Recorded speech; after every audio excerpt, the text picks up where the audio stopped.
எனாதபடி எங்கும் நீக்கமர நிறைந்திருக்கும் ஆண்டவனுக்கும் ஆண்டவனுக்கு அடுத்தபடியாக கற்றோர் நிறைந்த அவையிலே நான் கால்பதிக்க காரணமான என்னுடைய பெற்றோருக்கும் இல்லாளாய் இனியாளாய் நல்லாளாய் என்னை நாளும் அரவணைத்து என்னை வழிநடத்தி வரக்கூடிய என்னுடைய அன்பு கணவருக்கும்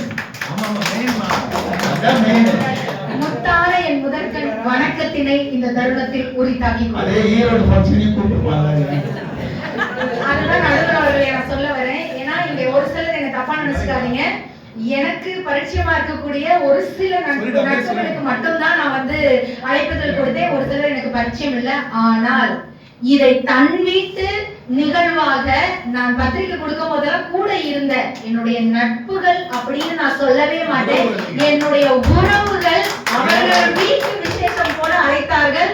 நடுவரே அதற்கு ஒரு சாட்சி. அவரே கூப்பிட்டாரு. உங்க எல்லாரையும் நானும் கூப்பிடுறேன். எல்லாரும் பிப்ரவரி 15 ஈரோடுக்கு வந்துருங்க. எங்களுடைய பாப்பாவுடைய விழா இருக்கு. ஒரு குடும்ப விழா, அதாவது முகநூல் பதிவு எல்லாருமே இன்னைக்கு மாலையில போய் எப்படி போடுவீங்க? குடும்ப விழா குடும்ப விழா அப்படின்னு தான் போடுவோம். அது ஏன்னா நம்ம குடும்பமா பாக்குறோம்.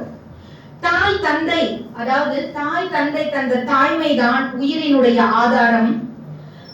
கணவனுக்கு மனைவியும் மனைவிக்கு கணவனும் நிழலாய் நின்று கை கொடுப்பதுதான் வாழ்வினுடைய அடித்தளம். எந்த இடத்திலும் நம்மை விட்டு கொடுக்காத அண்ணன் தங்கை அக்கா தம்பி அப்படிங்கிற உறவுகள் மட்டும்தான் நமக்கு நிதர்சனம். அப்படிப்பட்ட உறவுகளாக இங்கு கூடி இருக்கக்கூடிய இந்த குடும்பத்திற்கு, அந்த குடும்பத்தினுடைய நடுநாயகமாக ஒரு தந்தை போல் வீற்றிருக்கக்கூடிய நடுவருக்கு, எங்களணி மற்றும் எதிரணி சகோதர சகோதரிகளுக்கு என்னுடைய அடுத்த வணக்கத்தினை தெரிவித்துக் கொண்டு, வாழ்வில் பெரிதும் துணை நிற்பது உறவே அப்படின்னு பேச வரேன். அதுக்கு முன்னாடி எதிரணி பேசினாங்க.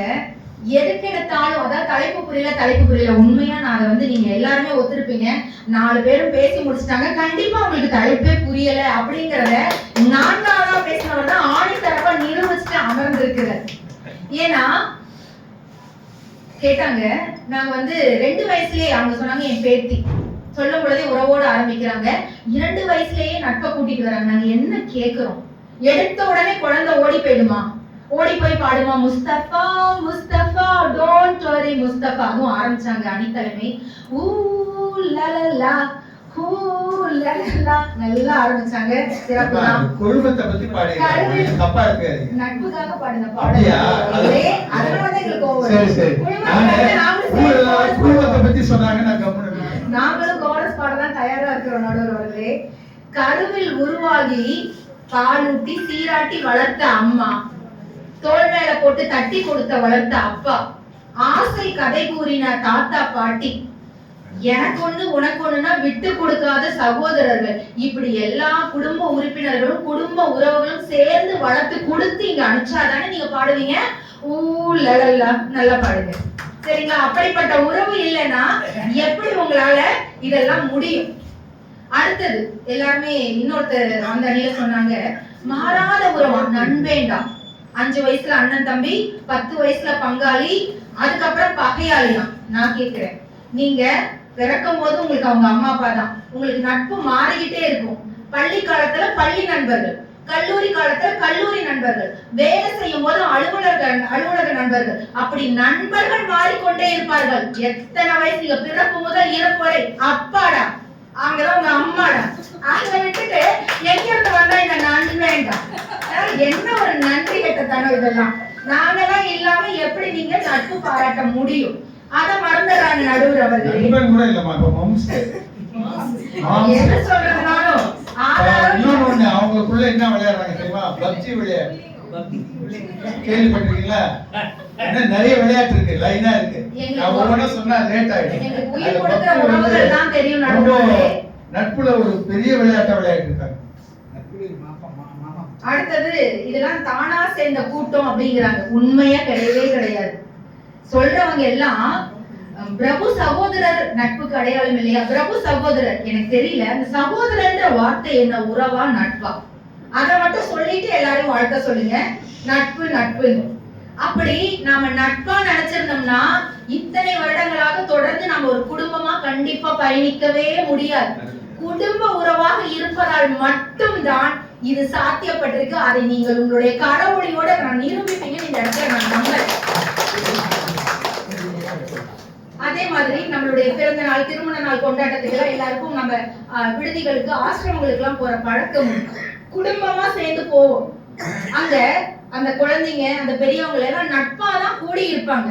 ஆனா எல்லாரும் கவனிச்சிருப்போம், அவங்க கண்ணுல இந்த சொந்த பந்தம் இல்லையே, இந்த உறவுகள் இல்லையேன்ற ஏக்கம் ஒவ்வொரு கண்ணிலையும் தெரியுது. அதுதான் உறவுகளுக்கு இருக்கக்கூடிய முக்கியத்துவம், நிதர்சனம் இல்லைங்களா? நான் ஒரு கல்லூரி பேராசிரியர். ஒரு நல்ல கல்லூரியில படிக்க வைக்கணும், ஒரு நல்ல பள்ளியில படிக்க வைக்கணும், நாங்க தொலைவில் இருக்கிறோம் அப்படின்னா ஒரு அப்பா அம்மா தன்னுடைய மகனையோ மகளையோ ஒரு சித்தப்பா வீட்டுல, ஒரு பெரியப்பா வீட்டுல, ஒரு மாமா வீட்டுல, அத்தை வீட்டுல மட்டும் தான் தங்கி படிக்க வைப்பாங்களே தவிர ஒரு நண்பர்கள் வீட்டுல கண்டிப்பா நம்பி படிக்க வைக்கவே மாட்டாங்க. அதுதான் உறவுகளுக்கு இருக்கக்கூடிய முக்கியத்துவம் அப்படின்னு நான் சொல்வேன். ஏன்னா உறவுகள் மட்டும்தான் என்னதான் அடிச்சுட்டாலும் முடிச்சுட்டாலும் இறுதி வரைக்கும் நம்ம கூட துணையா வருது. இந்த நட்பெல்லாம் எப்படி தெரியுமா நடுவர் அவர்களே? நட்பு நட்புன்னு முஸ்தபான்னு பாடினாங்க. அநியாயம். அவங்க அந்த நட்புல நடக்கிற கொடுமைய நான் சொல்லி தெரிஞ்சுக்கணும்னு அவசியம் இல்லை, இருந்தாலும் நான் சொல்லுவேன். ஏன்னா அவங்க பேசுனது அப்படி. அதுக்கு நான் ஒரு பதிலாவது நான் கொடுத்துதான் ஆகணும். அது ஏன் பண்ணாங்கன்னா, இன்னைக்கு ஞாயிற்றுக்கிழமை அட்லீஸ்ட் வீட்டுல இருந்த கறி சாப்பாடு சாப்பிட்டுருப்பாங்க. நீங்க நம்ம சாதா சாப்பாடு போட்டோம், சரி முஸ்தபாவை வந்து ஞாபகத்தெல்லாம் பாடி இருப்பாங்க. நட்புக்கு பாட்டா பாடுனாங்க. இதே நட்பு பாடின பாட்டு தான். படிச்சு பார்த்தேன் ஏறவில்லை, குடிச்சு பார்த்தேன் ஏறிடுச்சு அப்படின்னு இதுங்க அடிக்கிற கூத்து கொஞ்சமா நஞ்சமா நட்புங்கிற பேர்ல. இந்த வண்டி ஓட்டி பாத்துருக்கீங்களா நடுவர் அவர்களே? கூட பரவாயில்லமா, பாட்டி செத்தாலும் பாட்டி, ஆயா செத்தாலும் பாட்டி, ஆயாவை பாட்டியா மாத்தோம், பாட்டி ஆயாவை மாத்தோம். ஓட்டவன் கிரவுண்ட் ஃப்ளோர்ல இருப்பான், உட்கார்ந்துருக்கிறவன் ஃபர்ஸ்ட் ஃப்ளோர்ல இருப்பான். எந்த டிசைன்ல அந்த வண்டின்னு தான் நமக்கு புரிய மாட்டேங்குது. இரண்டுங்களும் உளுந்து வாரி பரண்டு கையை உடைச்சு காலை உடைச்சு, நண்பர்களோட போய் தானே கையையும் காலையும் உடைச்சுக்கிட்டேன். மரியாதையா போய் உங்க நண்பர்கள் வீட்டுல தான் இதை சரி பண்ணிட்டு வரும். யாராவது நம்ம சொல்றோமா? அவங்கள தேத்தி ஊட்டி வளர்த்தி மறுபடியும் பழையபடிக்கு ஆட்டம் போட வைக்கிறது உறவா நட்பா? இத சொல்லுங்க நீங்க. சொந்தமா நட்பா? அதாவது உறவுகள் வந்து மகிழ்ச்சியை கொண்டாடுவாங்க, நட்புகள் வந்து கொண்டாடுவாங்க.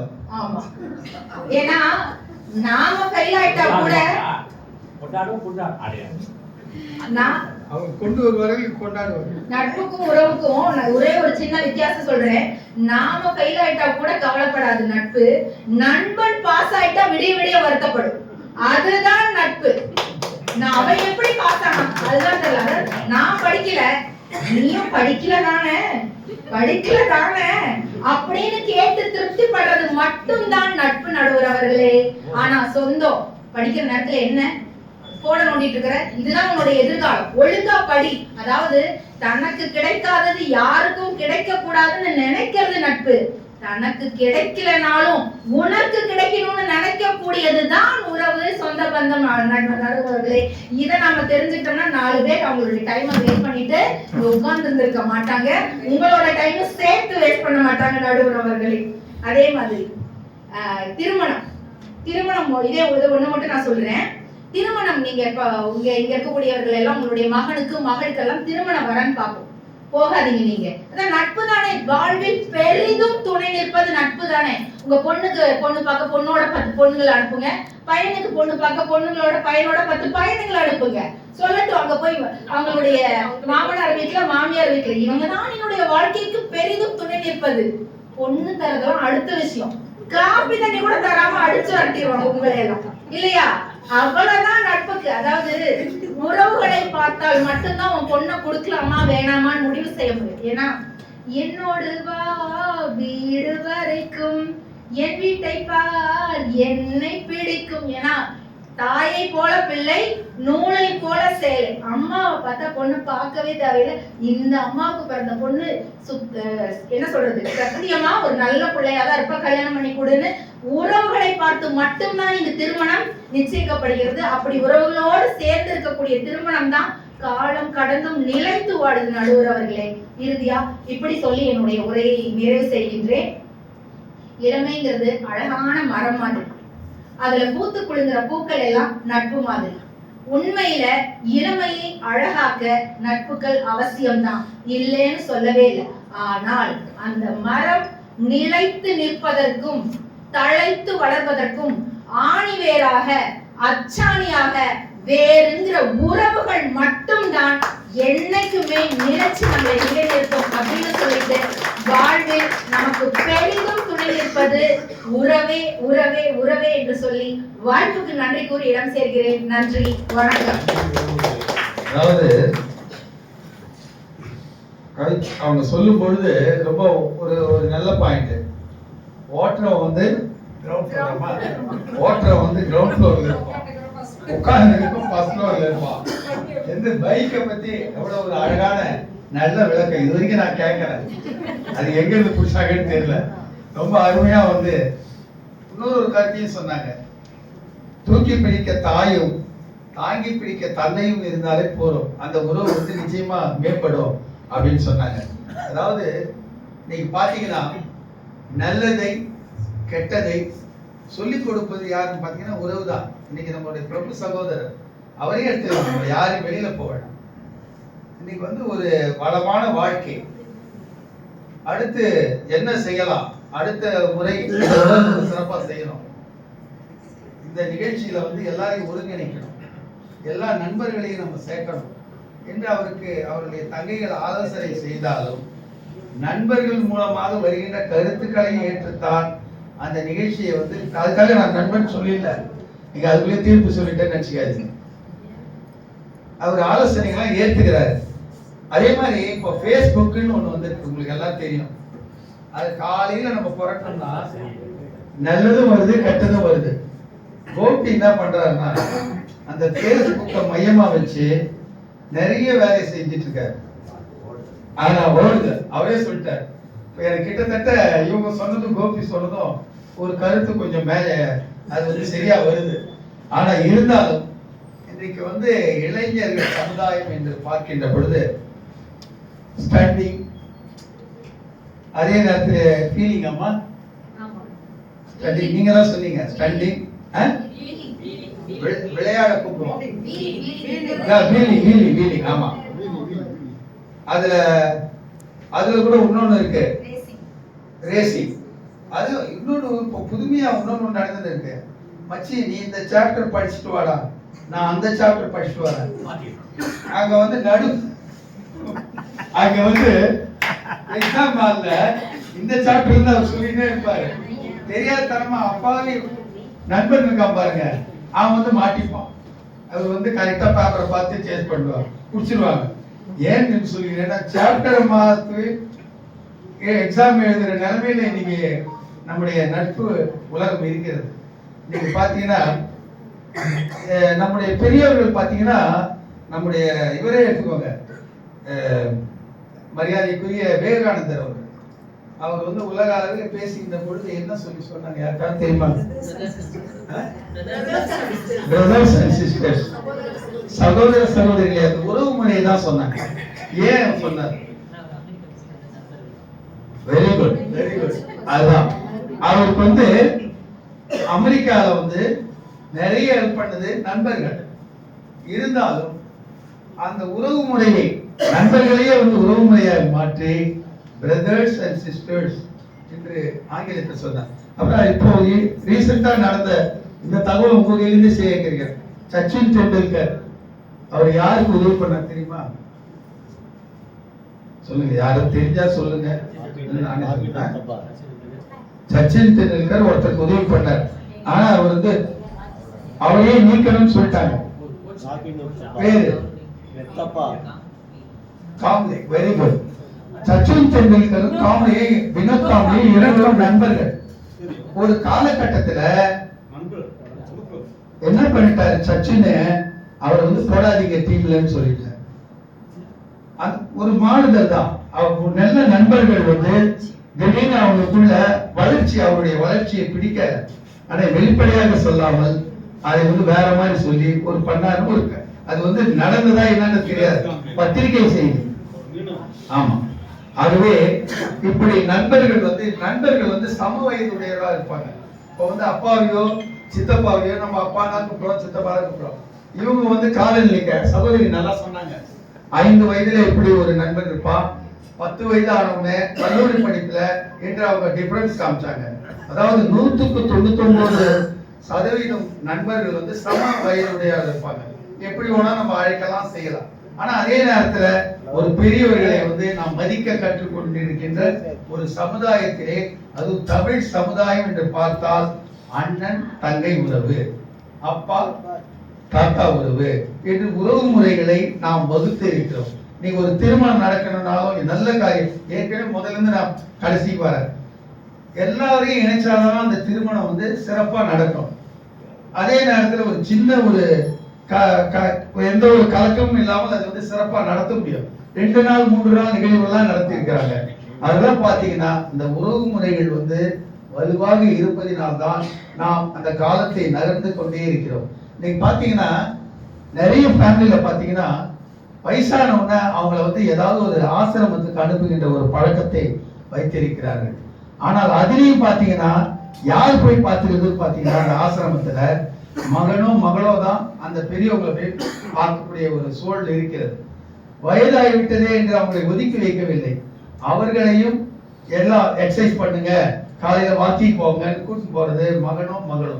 அந்த அளவிற்கு இன்றைக்கு உறவு முறை என்பது ஒரு பெரிய ஒரு வலுவான ஒரு கூட்டணியாக அமைந்திருக்கிறது. அம்மா அப்பா இணையர், மகள் மகன், சகோதர சகோதரிகள், இவங்க எல்லாம் இல்லைன்னா குடும்பம் வந்து இன்னைக்கு பாத்தீங்கன்னா சென்னையை எடுத்துக்கோங்க. சென்னையில வந்து இன்னைக்கு எத்தனையோ துறைகள் உயர்ந்து இருக்கிறது, எவ்வளவு நிறுவனங்கள் உயர்ந்து இருக்கிறது. அந்த நிறுவனத்தை வழிநடத்துபவர்கள் குடும்பங்கள்லாம் பார்த்தீங்கன்னா, உதாரணத்துக்கு சரவணா ஸ்டோரே எடுத்துக்கோங்களேன். அவங்க வந்து எத்தனையோ தலைமுறைகள், அவங்க வந்து அண்ணன் தம்பி மாமா மச்சான் அப்படின்னு வந்துட்டே இருக்காங்க. பட்டு நெசவுன்னு எடுத்துக்கினா நம்ம நல்லி குப்புசாமி சொல்லலாம். இப்படி வந்து சகோதரர்கள் சகோதரிகள் குடும்பமாக கூட்டு குடும்பமாக தொழில் முனைவோராக தொழில் நிலையிலே ஒரு முன்னேற்றத்தை உலக அளவிலே செய்திருக்கிறார்கள் என்று சொன்னால் குடும்பமாக இருந்துதான் அவர்கள் எல்லாம் வெற்றி கண்டிருக்கிறார்கள். வெற்றி கண்டவர்கள் எல்லோருமே ஒரு குடும்பம், அந்த குடும்பத்தை வழிநடத்துகின்றவர்கள் சரியான முறையில் இருந்தால், நிர்வாகம் சரியாக இருந்தால் அந்த குடும்பமானது மென்மேலும் வலுவோகி சென்று கொண்டே இருக்கும். உதாரணம் நம்ம கண்மணி கண்ணனை கூட எடுத்துக்கலாம். இன்னைக்கு அவருக்கு வந்து எவ்வளவு குறைகள் இருக்கிறது, ஆனால் அந்த குறைகளை எல்லாம் நிறைகளாக மாற்றுகின்ற அவர் மனைவி சிரிக்கிறார் பாருங்க. ஒரு எங்கேயோ ஒரு இடத்துல வீடு கட்டிக்கிட்டு இருக்காரு, அதற்கு வந்து மணி வந்து அது கோபம் இருக்கதான் செய்யும், அது வேற, உடனே பிரபு கை காமிக்கிறார். ஆனாலும் அந்த மனைவியோடு ஒருமித்த கருத்தோடு பல்வேறு நல்ல காரியங்களை செய்திருக்கிறார். இது வந்து எல்லாரையும் வந்து நம்ம நிறைய உதாரணம் சொல்லலாம். இப்ப நம்முடைய மரியாதைக்குரிய இன்னைக்கு வந்து பெண்பா பாக்கியலட்சுமி அம்மா வந்திருக்காங்க. அவங்க வந்து ஒரு எல்லாரையும் ஒருங்கிணைக்கின்ற ஒரு அற்புதமான தருணம், அருமையான ஒரு விழா. சென்னையில வந்து கலைவாண அரங்கத்தை நடத்துறது ஒரு கனவு தான். யாரையும் நடத்த, நாங்கெல்லாம் வந்து சென்னையில் இருக்கோம் எவ்வளவு ஆண்டு காலம், கலைவாணத்தை தொகுத்து வழங்கியிருக்கிற தவிர என்னால் விழா நடத்த முடியாது. ஆனால் அனைவரையும் ஒருங்கிணைத்து அந்த